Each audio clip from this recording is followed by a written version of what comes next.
Well, hey, and welcome to our online service here at Cedar Grove. My name is Johnny Levi, and I'm glad that you're here. If this is your first time watching and tuning in, I hope that this next hour or so ministers to you and that you hear from the Lord today. As most of you know, we've been having outdoor services. And for those of you who have been interested, I want you to head over to cedargrove.org and make sure that you fill out our Connect card if you haven't yet, because that's going to be the way that we mainly communicate with you whether or not we have a service. And it can potentially change every week, whether that's weather or the county. So I just encourage you, head on over to the website and sign up for that now. For today, Joel is going to be continuing in our series on thankfulness.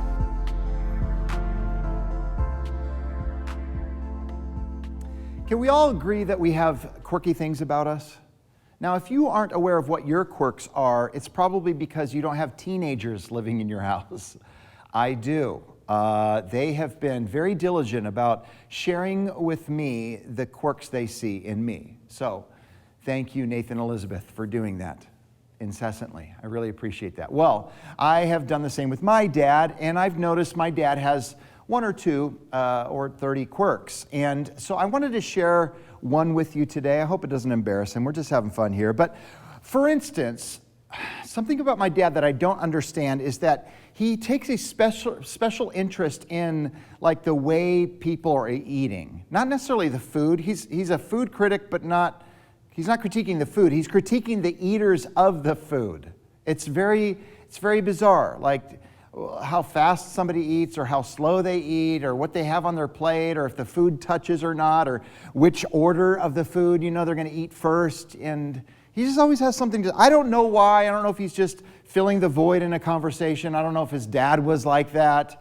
I don't know if he's trying to be funny. I don't know if he grew up with a limited supply of food, and so he's just very interested in these things. But I don't know. I've told him countless times, Dad, hey, nobody likes that. And even if they do, I don't like that. So can you stop making comments about how I'm eating or what I'm eating or whatever? But I love you, Dad. That's just the way my dad is. Well, we weren't able to be together for Thanksgiving, but if we were, I can be almost certain that I would load up my plate full of Thanksgiving food. I would devour all of it, and then I would go back and load it all up again with food and sit at the table and devour all of that. And at this point, my eyes are probably, a little glossy, I'm a little confused, disoriented, maybe in a bit of a food coma, right? I mean, it's clear that I've had a lot to eat, but I can almost guarantee you what my dad would ask next. Son, did you get enough to eat? Because there is mashed potatoes, there's more mashed potatoes in the kitchen. And help yourself to some more stuffing, that's available for you as well. Dad, I'm about to burst right now. I've had enough, thank you. That's the thing about being satisfied. Like when you've had more than enough, more than your share, it's almost like everything else doesn't look so appetizing. It used to look so good and now it's like not as good. Or when you've had enough to eat, it's kind of cool because you can enjoy other things. If you've had enough in general in life, you can enjoy other things without overly craving them. You know what I mean? Without overly desiring them, like you just have to get your hands on this, or you have to experience this, or you have to be with them, or you have to do this. No, that's not the way you operate because you're satisfied. And so that's what we're going to talk about today. I'm asking you from the get-go is, what do you crave? What do you long for? What do you desire? What do you have an appetite for? You would think that the general appetite for things would have diminished because we've solved so many things. I mean, isn't this a comfortable world and a good world? And we've got technology and medicine and cures and freedoms and all kinds of wonderful things, and yet people are more discontent, seemingly, than they ever have been. People are more unsatisfied in spite of all that we have. Isn't that curious to you? Why is it that we're more unsatisfied even though we have more? What's going on there? Isn't it supposed to be that I pursue something, I get it. I go after something, I acquire or achieve it. And then I can just say, wow, I'm so content and satisfied. But you and I know it never works that way, right? There's always a little bit of that feeling like 2 hours after all the presents have been opened on Christmas, where we just sort of feel like, now it's just a mess, and now I got to pay the bills. And you know that feeling of just being discontent. It's always there. One of the most popular, most famous rock songs of all time, of course, was the song Satisfaction by the Rolling Stones. And I have this curious picture in my mind of Mick Jagger, incredibly wealthy, people throwing themselves at his feet. What can I do for you? What do you need? And he walks out onto this stadium stage, say it's a big football stadium, and tens of thousands of people are singing. I mean, he is wealthy. He is, he's got it all, right? He's got the dance moves, the moves like Jagger. He's got everything, right? And yet he's singing this song that says, I can't get no satisfaction. Isn't that a weird dichotomy? He seems to have it all. I can't get no satisfaction, but I try, and I try, as the song goes. You guys, that's like life. So today we're talking about satisfaction, and I know that 2020, this year, has been really tough. It's been really trying. It's been really tiring. Believe me, I'm feeling a lot of that pain as well. And I know that we've probably found ourselves complaining once or twice, maybe 3 times over the last 8 or 9 months, maybe more than that. But here's what I want you to know. This is still a good year to be satisfied. You can still be content in 2020. So we're on this constant search for fulfillment and satisfaction, and our world sends us repeated messages that say, look, what you have is not enough, and you need to do this, and you need to go there, and you need to experience this, and own that car, and purchase that, and do this, and be with them. Our world is constantly reminding us, you're not satisfied, and you won't be until you have this. You won't be satisfied until we don't have to wear masks, and there's no physical distancing, You won't be content. You won't be satisfied. You won't be at peace until, all the restaurants are open and the movie theaters are open, Disneyland is open. You can't be satisfied until all those things are resolved and all the issues and all the problems and all the messes of life. It never works like that. Even on our best days, there's this kind of nagging sense that it's just not enough. Sure, we might feel a sense of content for a period of time, but eventually it fades away. Is it possible to be content in the midst of COVID? Yes, it is. We're going to look at a passage now in the book of John chapter 6, picking it up in verse 26. But John chapter 6, and just so you know, you need to know the context here. The day before, Jesus is with a massive crowd, thousands of people, and they're hungry. They've been with him listening to his teaching for some time. And people come to him and say, hey, what are we going to give them to eat? And Jesus will go find them. Like, there's not enough food. And then Jesus feeds them. He miraculously turns 5 loaves of bread and 2 fish into this feast that's able to feed thousands of people. It's the feeding of the 5,000. You can just imagine if you were one of the people there. You can't believe your eyes. You can't believe your taste buds. Jesus is literally physically satisfying you. Well, then what happens is later that night, the disciples get into their boat. They head across the lake. And by the way, this is also the scene when Jesus shows up walking on the water. Then he hops into the boat, joins them. They get all the way to the other side. Well, that next morning, a lot of the people who had been fed, that feeding of the 5,000, a lot of those 5,000, they woke up, they're like, where's Jesus? Where's Jesus? And they realized that, he and the disciples, they must have gone across the lake. So they go chasing after Jesus. After all, he might be the Messiah. He might be the prophet. He's going to be the one who delivers us from the hands of these Romans, because we would be content if we were delivered from Rome, right? We would be satisfied then. And so they head over to many of them, and jump into some boats. They head across the lake. They find Jesus, and they start by asking him this simple question: Rabbi, when did you get here? Isn't that awesome? Like, how dare you leave without telling us? Boy, I thought we had a connection. I thought the whole feeding thing was like, you liked us and you didn't want to get away from us. Where have you been? When did you leave? Kind of thing. And then it says this in verse 26, and I'm just going to read the text straight through and then we'll refer to it a few times. Verse 26, Jesus answered, "Very truly I tell you, you're looking for me not because you saw the signs, these miracles I performed, but because you ate the loaves and had your," keyword here, "fill." You've been satisfied. Your hunger pangs have been resolved. You ate the loaves and had your fill. Verse 27, "Do not work for food that spoils, but for food that endures to eternal life, which the Son of Man will give you. For on him God the Father has placed his seal of approval. With him I am well pleased," the Father would say about the Son. Verse 28, "Then they asked him, 'What must we do to do the works God requires?'" Like, tell us what to do. Verse 29, Jesus, it seems like he never answers just directly, but verse 29, Jesus answered, the work of God is this, to believe in the one he has sent." So they asked him, what sign then will you give that we may see it and believe you?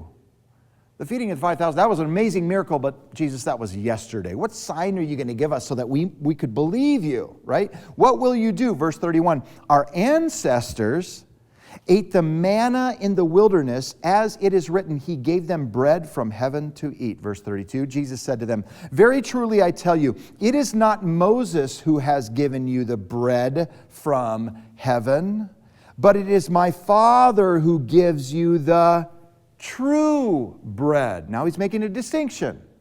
Not just normal bread, not the manna bread, the true bread from heaven. Verse 33, "For the bread of God is the bread that comes down from heaven and gives life to" who? The world. "Sir," they said, "always give us this bread." What do they want? The bread. Give us the bread. Jesus, we want you to give us what we want. We're going to you to give us what we want. Verse 35, "Then Jesus declared," and I'm going to add this part, I don't think you get it. You don't get it. He says, "I am the bread of life. Whoever comes to me will never go hungry, and whoever believes in me will never be thirsty." So Jesus is using bread clearly as a metaphor. What's he saying? We need to know this about bread. When we hear the word bread in our culture today, we might think of carbohydrates, we might think of gluten, we might think of bread kind of, it's not a good thing, negatively. But of course in the first century, food options were limited, and on most days, for most people, apart from the very rich, and even them not every day, but most people rarely, if ever, ate meat. Their sustenance was bread, largely. So you and I think of meat as being the center of the meal and bread being an appetizer. But back then, bread was thought of as being the center of the meal. See, bread meant three things. It meant, number one, it meant strength, or it meant power. It meant energy. It meant just the vitality, what you need to get the work done, some energy, right? Number two is bread meant enjoyment or pleasure. Think of it this way. For the Jews, of course, they knew the story of the Israelites, their people being rescued out of Egypt, heading to the promised land. They're in the desert. They don't have any food, and God gives them manna, which Jesus just talked about. God gives them manna to, actually, the other people talked about. And do you know what manna tastes like? The Bible actually describes manna as like this wafers with honey, kind of like flour, like sweet flour, and it was used to make kind of cakes and pastries and that sort of thing. So it was not just sustenance, it was enjoyable. It tasted good. Manna was sweet, it was a delight. So manna meant power, it meant pleasure, but it also meant perseverance or persistence because it meant life. Right? Bread is what kept you going. Bread kept you on your feet. Bread kept you alive. In a time when food was scarce, in a time where very few people were wealthy enough to afford meat, this was a season when, man, if you didn't have bread, you probably weren't going to make it. You absolutely need bread to live. So what's the point? Well, when you have power, which bread represents, and pleasure, which bread represents, and persistence or life, which bread represents, here's what you have. Jesus is using bread as a metaphor to talk about spiritual satisfaction. Spiritual satisfaction. Did you know there's such a thing as spiritual hunger? Not just physical hunger, spiritual hunger. So I know they're cliche phrases, but they actually are accurate. You know, you've got a void in your life, or there's a hole in your heart and only God can fill it. Some of those things maybe you've heard before. That's actually true. It's spiritual hunger, and God offers us spiritual fulfillment, spiritual contentedness, spiritual satisfaction. And what Jesus is saying in the text is, you have an appetite that's actually far deeper than what you realize. You've got an appetite that the world can't satisfy, an appetite that only I, what does he call himself? The true bread can satisfy, right?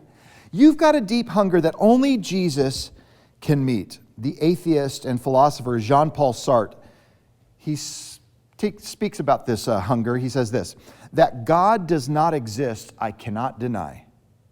That my whole being cries out for God, I cannot forget. Isn't that fascinating? He's like, I don't believe in God, and yet I want God. I don't believe that God is real or exists, and yet my soul cries out. I long for God. I don't believe in God, but I'm hungry for God. And what Jesus would tell Jean-Paul Sartre is he would say this, there is no satisfaction that I can't satisfy. You know deep down that what you need is me, because nothing else in this world can satisfy. So, a few thoughts about satisfaction if you're taking notes here. Number one is that everyone desires satisfaction. That's not a bad desire. It's a good desire, actually, as we'll find out. But everybody desires satisfaction. We all desire contentedness. It's just a part of us. Satisfaction, it's a universal desire. Nobody would have heard Jesus' teaching and thought, oh, I get it. Some people really want bread, and bread is really important for some people. No. Bread's not just an appetizer like we use it today. Bread is the center. Bread is essential. Bread is pivotal. In other words, everyone needs bread. And that's like satisfaction. Everyone desires satisfaction. Secondly, everyone seeks satisfaction. If you've got a strong enough desire, you are going to pursue it. The reason why you and I don't pursue some of our dreams is because we don't desire them enough. If we actually desired them enough, we would do whatever it took to pursue our goals or ambitions or whatever it is that we're pursuing, right? But everybody seeks satisfaction. So I know some people who on Thanksgiving, they won't eat breakfast. You know, they won't eat until it's like the main meal. Or some people who fast, maybe 24 hours the day before. What are they doing? They're preparing themselves for the moment to get that food in front of them and dig in, you know? They're getting ready for this big moment, for this feast, because they know they're pursuing this satisfaction. You can just imagine, you know, stomachs growling, you know, and they're hungry and they can't wait.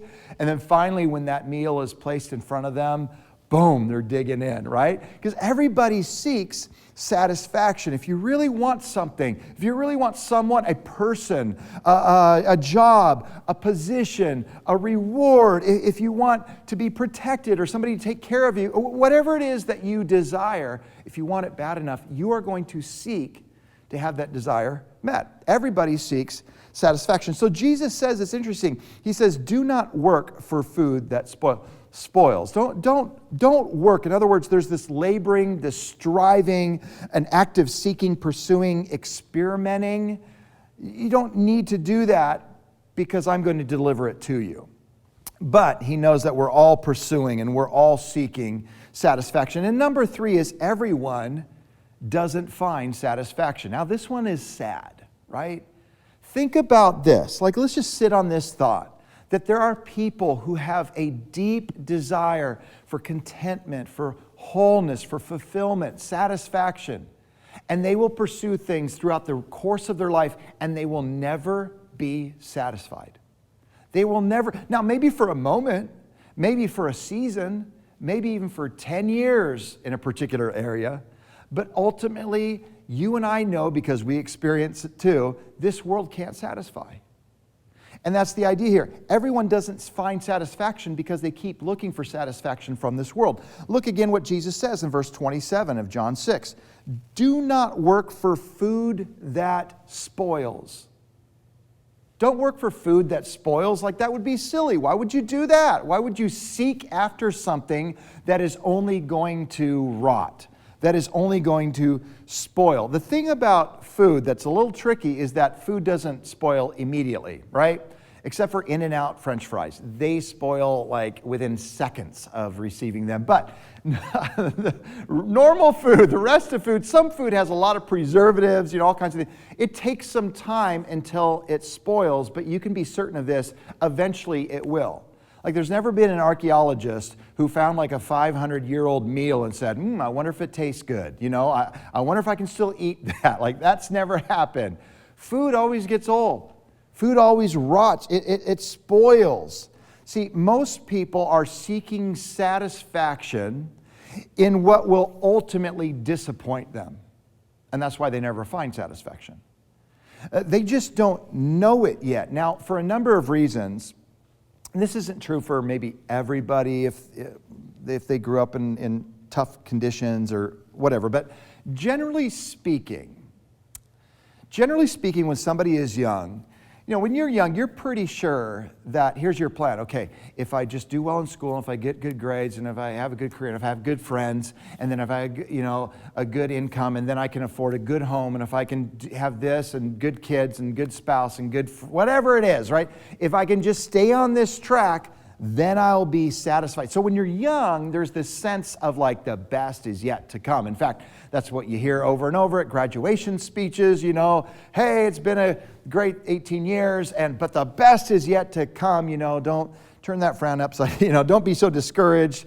And but here's the thing, you don't realize when you're young that, but in many cases it takes a long time, but the food doesn't spoil immediately, right? And so when you're young, you're kind of like, okay, maybe it'll get better. Maybe it'll get better. Maybe it'll get, and then you're like satisfied for like a short amount of time, but it doesn't last because it's spoiled. But then maybe it will last. Maybe what I find, what I achieve, what I earn, whatever, maybe it will last, and it never does. Have you ever been really thirsty before and you grabbed, a big glass of water, you started chugging it down, and you realized, oh, this is flat 7-Up. Has that ever happened to you before? Like you were really thirsty and you're expecting water, but instead you got 7-Up, which is really gross. Okay, now some of you out there might be going, hey, I actually prefer flat 7-Up than water. And to you I would say, what is wrong with you? We need to pray for you. But most of us, if we're thirsty, we just want some water, and that's what we're expecting, right? The point is this, it doesn't matter how many drinks you take of that flat 7-Up, it will never become water. It will never be able to do what you hope it will, which is satisfy or quench your thirst. It just never will. It will always be less than what you hope for intrinsically. And that is like this world.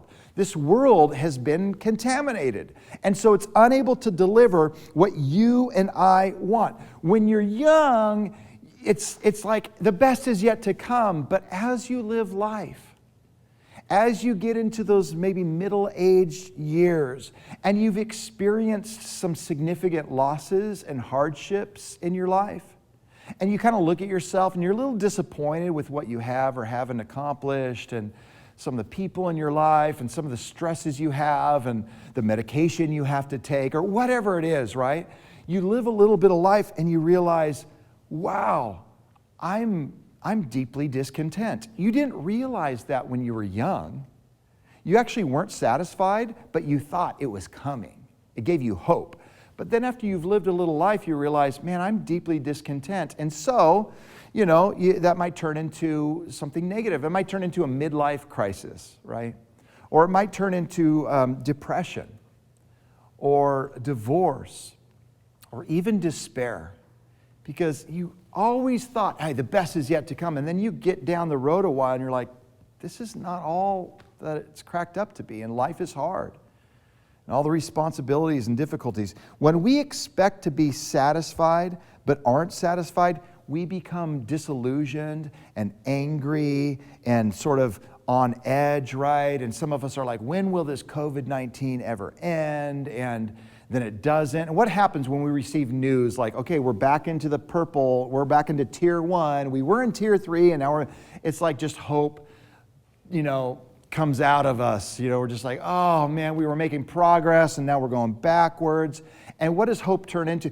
When hope dissipates, cynicism elevates, right? And so we become that, like, there's that negativity that comes from understanding that, realizing that the food of this world spoils eventually. It doesn't satisfy. Now, some of you are thinking, Joel, I've heard about people who've lived life and they became rich and famous and whatever else. And they were driven to drugs and despair and they were depressed and had all these issues and whatever. But that's not gonna be me. I'm gonna be different. I'm gonna pursue all those things without the drugs and with whatever. And then I'll be different. I'm going to be I'm gonna find contentment in those things. Friends, no, you won't. Nobody ever has. And that's so important for you to grasp. This has never happened. You are not the exception to the rule. It will never be any different. Now, you might not get addicted to drugs or something else, but in the end, when you pursue the world, the things of this world to satisfy you, and the world can't, you will be left in despair. You'll be left wanting. The things right now that you're so sure of that are going to make you happy, that are going to make you satisfied, they won't deliver. And the sooner you get a hold of that, the sooner that you understand that, the better. And it would change your life. Now, I want to read this little piece from C.S. Lewis. He said this on BBC Radio. He said this: most people, if they really learned how to look into their own hearts, would know that they do want, and want acutely, something this world can never give them. There are all sorts of things in this world that offer to give it to you, but they never keep their promise. The longings which arise in us when we first fall in love, or first think of some foreign country like to visit, or first take up some subject that excites us, these are longings which no marriage, no travel, and no earning will ever satisfy. I'm not speaking of what would ordinarily be unsuccessful marriages or trips or so on. He's like, I'm not talking about bad marriages, right? I'm speaking of the very best possible ones. There is always something we have grasped at in that first moment of longing that just fades away in the reality. The spouse may be a good spouse. The scenery has been excellent. It turned out to be a good job, but it, he says, capital I, it, the thing that we thought was going to be the center of it, the bread, always evades us in the morning. See, all of us are looking for it. And I know we think we're the exception.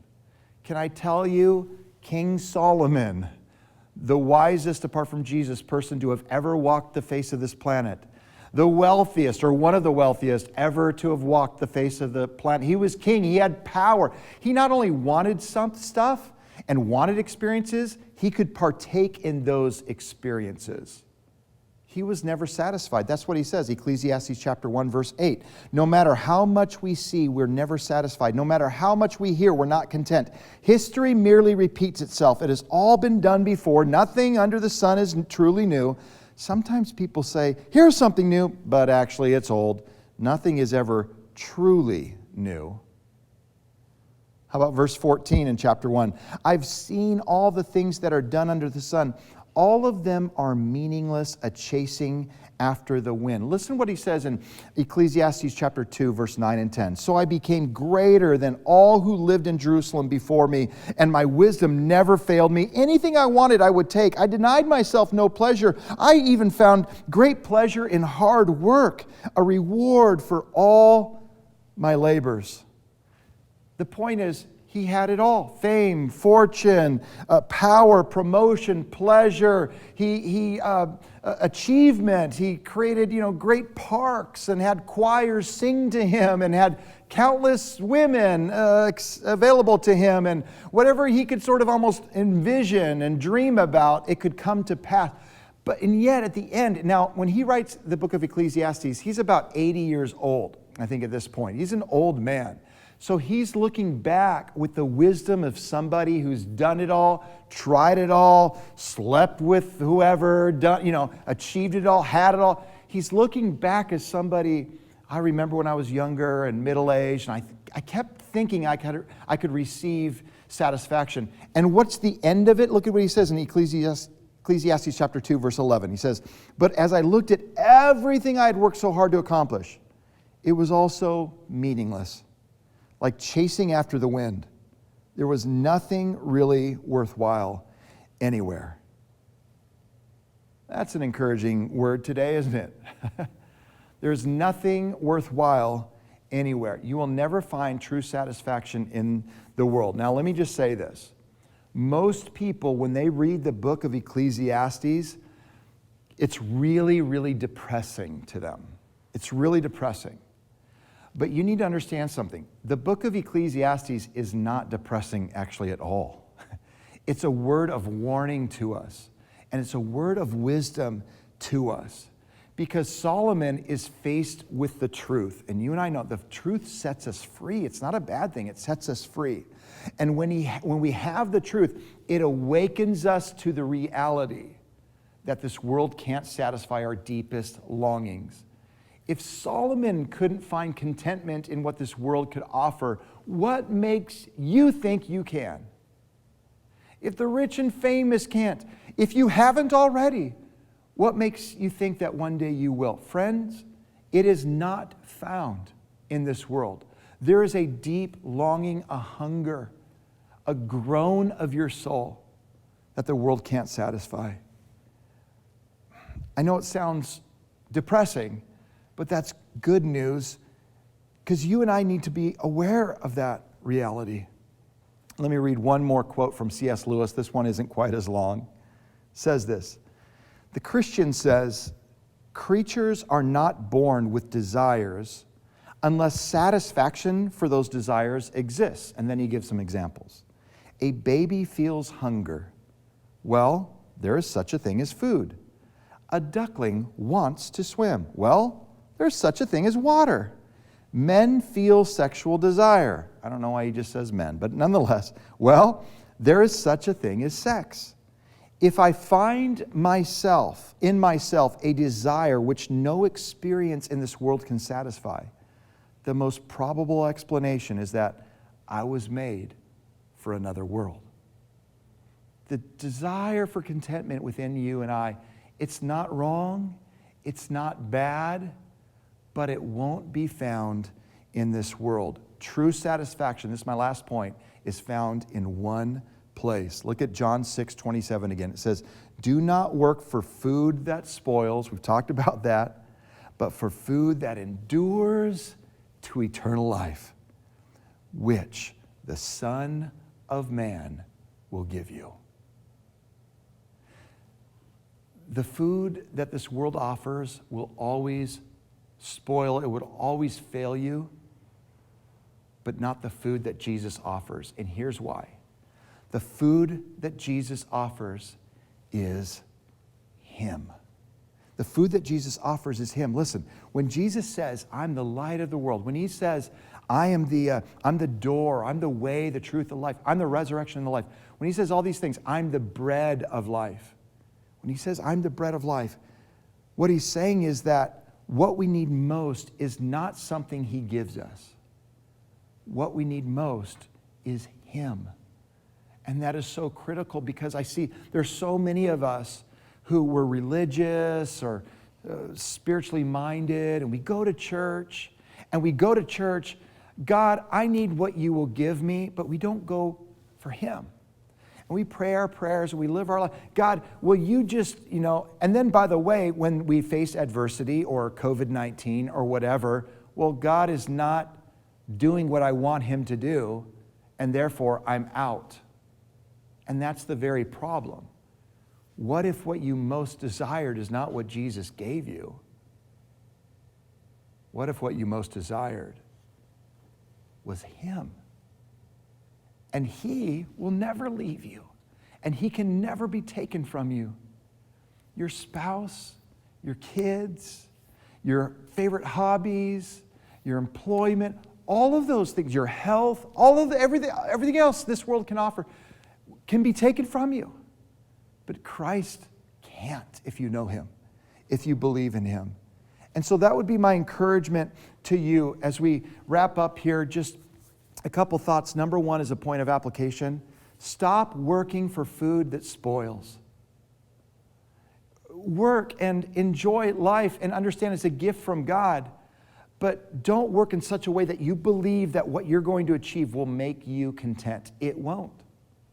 Only Jesus. Even your good works. There's something in, I think, a lot of Christians who believe, if I just live this really godly life and I'm fully committed to the Lord and God is using me in these mighty ways, then I'm going to be satisfied. But even that isn't where satisfaction is found. Satisfaction is found in knowing and believing and trusting in Jesus.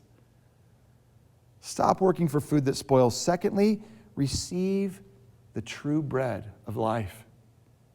And what this means is you've got to abandon all other bread, You've got to abandon all that other cheap bread, that, whatever, the Wonder Bread, that generic, white bread. It's like 75 cents a loaf, You got to abandon all the bread that the world has to offer for the one true bread. But as you do, you will find true satisfaction. Believe in him, trust in him, receive him into your life. Give him your life and watch him fill up your life.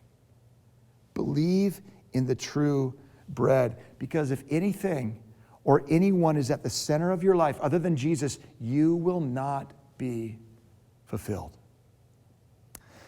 Jesus, you guys, he might not give you everything you want. And Jesus may even take away things that you want. But what God does when we give our lives to him is he changes what we want. So that what we used to want, it might still be important, but it's not most important. It might still be valuable. It might still be, something worth protecting, investing into, but it's not most important. Our relationship with the King of the universe, Christ Jesus, that's the center. The bread is the center of the meal, the true bread. He is what matters most, and he can't be taken away. And this is why I think, by the way, why God hates works-based religion, because it's adding something to Jesus. We don't need to add anything to Jesus. We just need Jesus. Receive the true bread that gives life. And then the third point of application, the last one, is share the true bread with others. Now, why do I say that?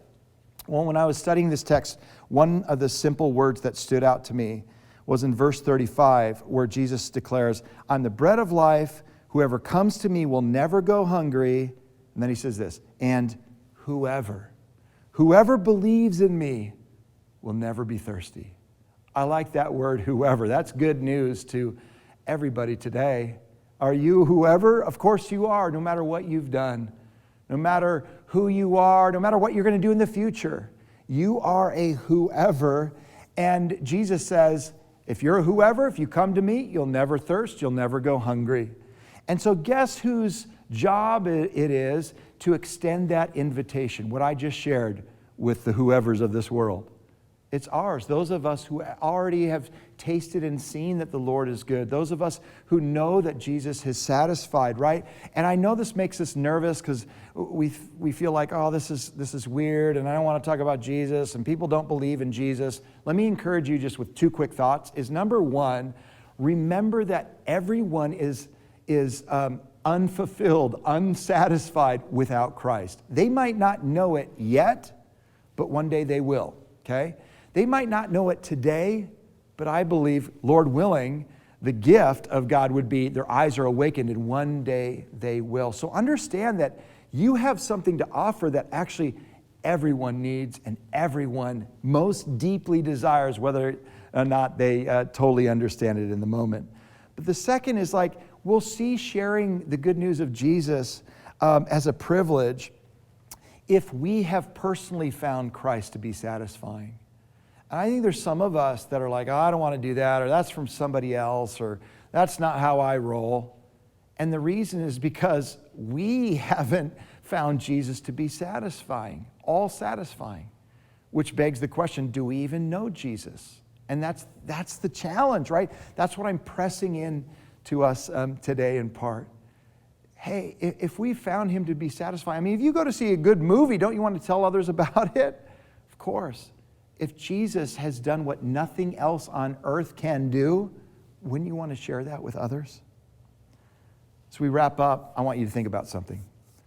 All of the food that you've ever eaten was because someone else or something else died.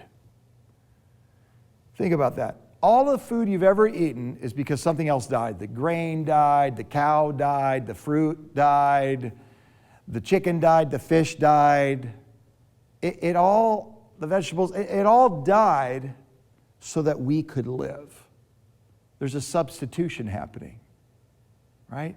The food is consumed, the food dies so that you and I can live. And really it comes down to that, like it's either the food or us, you know. Something's going to die.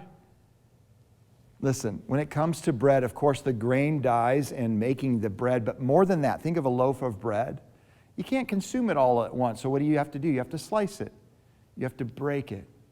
You have to tear it apart. And then you consume it. The bread has to be torn apart so that you can live. And if the bread isn't torn apart, then you will die. You will not have bread. You will not have vitality, and you will not have life. And I think you get the illustration. Jesus is the true bread who came and he was broken. He is the bread of life who was torn apart. He died. Why? So that we could live. And you understand now, when you lean into that truth, the good news of what God has done for you, what does that do within you? Doesn't joy well up within you? Gratitude?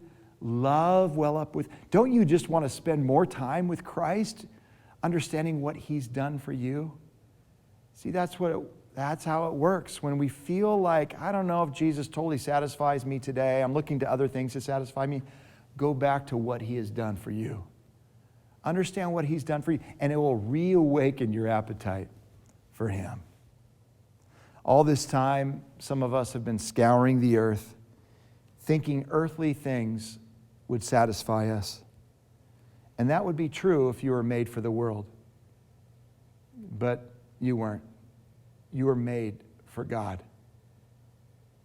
Let's pray together. Father, thank you for your word. Thank you for just a good Thanksgiving.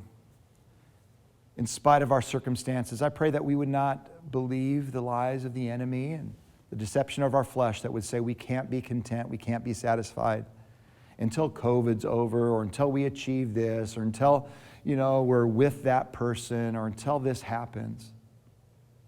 God, might our satisfaction come from you. Would you fill us up then, so that the things of this world we can enjoy, but they wouldn't be all consuming to us.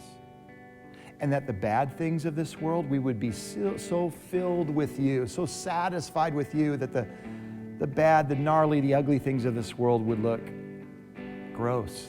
It would look detestable, because we've We've had enough. God, you are more than enough for us. We just declare that truth today. In Jesus' name we pray. Amen.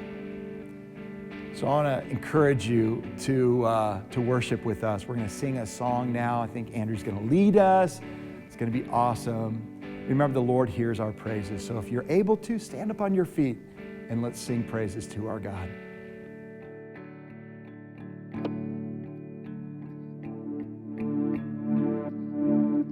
You loved us into existence to know you and be where you are. For sin now suffer this distance. For love you suffer the cross.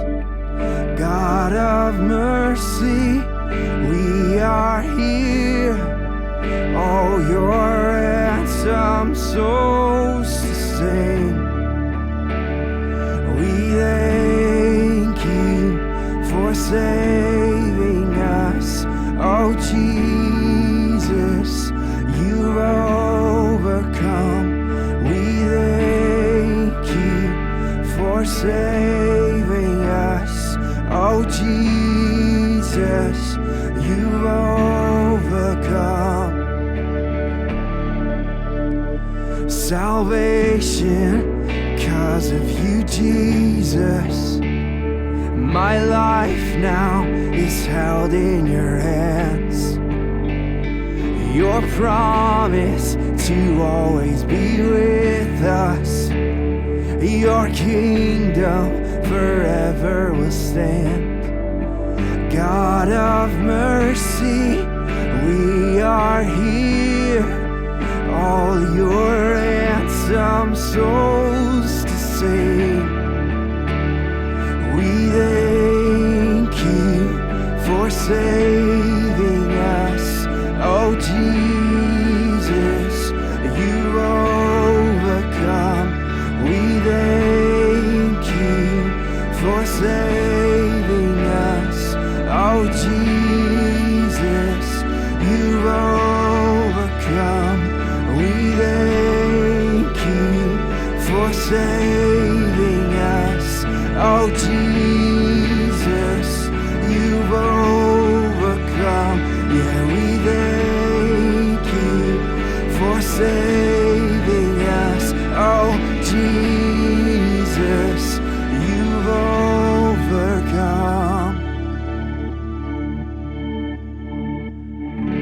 Surely you took our shame, you wore our suffering. All glory to your name, our resurrected King. Surely you took our shame, you wore our suffering. All glory to your name, our resurrected King. Surely you took our shame, you wore our suffering. All glory to your name, our resurrected King. Surely you took our shame, you wore our suffering. All glory to your name, our resurrected King. We thank you for saving us. Oh, Jesus, you've overcome. We thank you for saving us. Oh, Jesus, you've overcome.